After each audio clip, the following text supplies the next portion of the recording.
Bogura city corporation, যা 27 April 2025 তারিখে দেশের 13তম সিটি কর্পোরেশন হিসেবে প্রতিষ্ঠিত হয়েছে।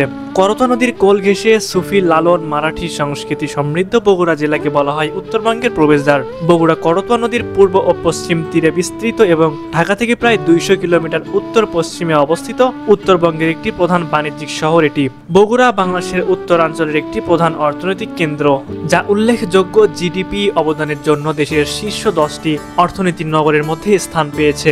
জেলার শিল্প খাতে 4000টিরও বেশি ক্ষুদ্র ও মাঝারি উদ্যোগ রয়েছে, যা খাদ্য প্রক্রিয়াকরণ, প্লাস্টিক, বেকারি, টেক্সটাইল, মৎস্য সরবরাহ এবং লোহার শিল্পে নিযুক্ত, যা ভারত, নেপাল ও মধ্যপ্রাচ্যে রপ্তানি করা হয়। সিটি কর্পোরেশন হওয়ার মাধ্যমে ব্যবসা বাণিজ্য বৃদ্ধি পাবে এবং নতুন কর্মসংস্থানের সুযোগ সৃষ্টি হবে। ব্যবসা, শপিং মল, হোটেল, রেস্টুরেন্ট ইত্যাদি বিকাশ পাবে।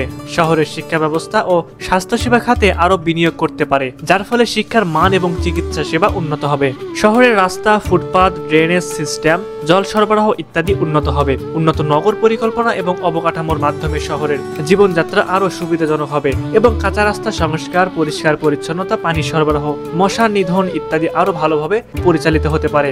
কর্পোরেশনটি 21টি ওয়ার্ড নিয়ে গঠিত, যার মধ্যে 18টি বগুড়া সদর উপজেলা এবং 3টি শাহজাহানপুর উপজেলার অংশ, যার নেতৃত্বে থাকবেন একজন মেয়র ও 28 জন কাউন্সিলর, যার মধ্যে 7টি মহিলা সংরক্ষিত আসন। এবং স্থানীয় সিটি কর্পোরেশন হওয়ার ফলে স্থানীয় নির্বাচনগুলো আরও সুষ্ঠু হবে এবং স্থানীয় জনগণের স্বার্থ রক্ষায় রাজনৈতিক কার্যক্রমে বেশি গুরুত্ব দেওয়া হবে। তবে 30 এপ্রিল 2025 অনুযায়ী এসব পদ নির্বাচনের অপেক্ষায় শূন্য রয়েছে। প্রতি 5 বছর পর পর সরাসরি ভোটের মাধ্যমে একজন মেয়র এবং প্রতিটি ওয়ার্ডে একজন করে কমিশনার নির্বাচিত হবে। মেয়র সিটি কর্পোরেশনের কার্যনির্বাহী প্রধান হিসেবে কাজ করেন।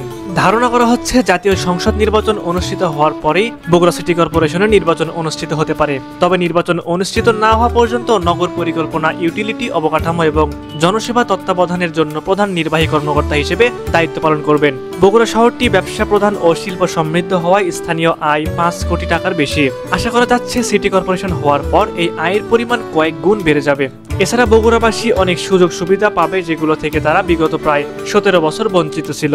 সুপ্রিয় দর্শক, সব মিলিয়ে বগুড়া সিটি কর্পোরেশন হলে নাগরিক জীবনযাত্রার মান উন্নয়ন, আধুনিক সুযোগ সুবিধা এবং একটি সুন্দর, পরিচ্ছন্ন ও পরিকল্পিত নগর গড়ে উঠবে বলে আমরা আশাবাদী।